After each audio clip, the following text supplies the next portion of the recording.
explain a Fanboy and Chum revival online, especially due to the critical success of glitch text. Both of these were created by Eric Robles, and the other reason for this revival is because a lot of people who grew up with Fanboy and Chum are online posting stuff about it, and I have to ask, why do you like it? Like, why do you actually like it? I'm asking a serious question because, in my opinion, this show is not very good.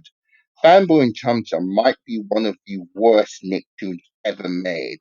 And I know this isn't really a no brainer since a lot of people have said that in the past, but still, it still is really bad, even 10 years later. What makes this assertion even more accurate is that Nick execs had a choice of two shows to greenlight, and they picked up this heaping pile of garbage up instead of another little show you might have heard of, Adventure Time. That show went on to become a massive success on Cartoon Network.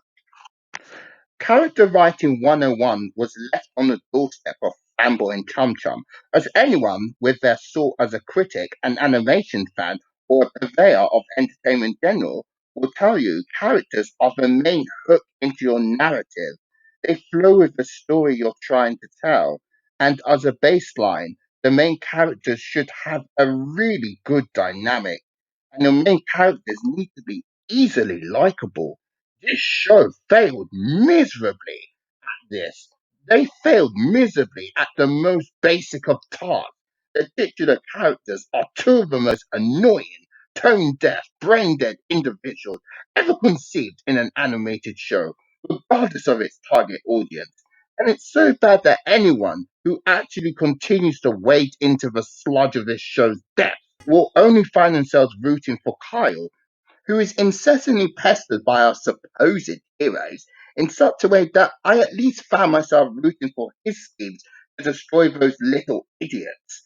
The main goal of Fanboy and Chum as individuals is, get this, to get a special kind of Slurpee they particularly love, and to goof off and unintentionally annoy people. Begging the question of what the actual gripping concept of having these two whack jobs dressed up as knockoff superheroes in the first place was, or even more generally, what the goal of this show was. To be honest, I'd like a bear script for this abomination in 2 seconds. Home and Kids Next Door Hybrid meets Teen Titans. Us in tasteful 2D, give our main men actual brains, which they remove in the show we actually got to, for comedic effect at times, and overhaul the entire cast, colours, music, and just about everything else. Wait, scratch that. I just said to scrap the show essentially, which would have happened in the first place. Anyway, here's the gory details in all their graded glory.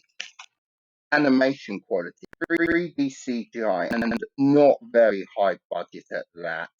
A quote I read somewhere online summed it up best.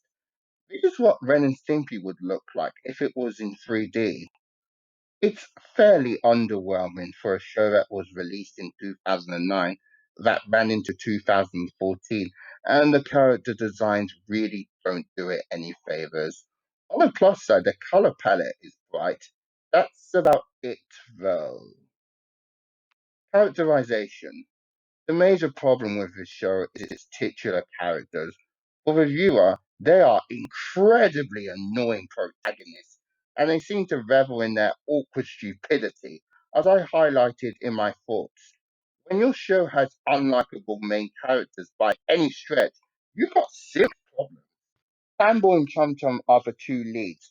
Of separate characters, they essentially are two sides of the same coin, meaning not very bright, impulsive as hell, and likely to get diabetes at some point. Fanboy's a skinny one, in mostly green, and Chum Chum's a fat short guy. They engage in random acts of randomness. Yes, they do. The supporting cast is very weak and stereotypical. Kyle's probably the best of the bunch, largely because he's aware of how stupid Sambo and Tum are, but unfortunately, he's the punching bag, an inferior Squidward clone. As mentioned, the character designs simply look ugly in 3D. It would have worked so much better in 2D. Story quality, episodic, terribly contrived plots. I don't think I was very amused at any point watching, and frankly, the show didn't do anything spectacular to really warrant praise. The lack of character development, the consistently annoying premises, and the unfortunate truth that I wound up rooting for the antagonist in just about every episode sums it up.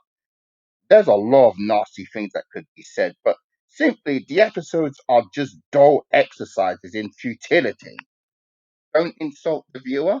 This show is catering to kids and not in a good way. It's a brain dead show with generally unfunny attempts at humor, an unlikable set of main characters, basic CGI, and a slew of other problems.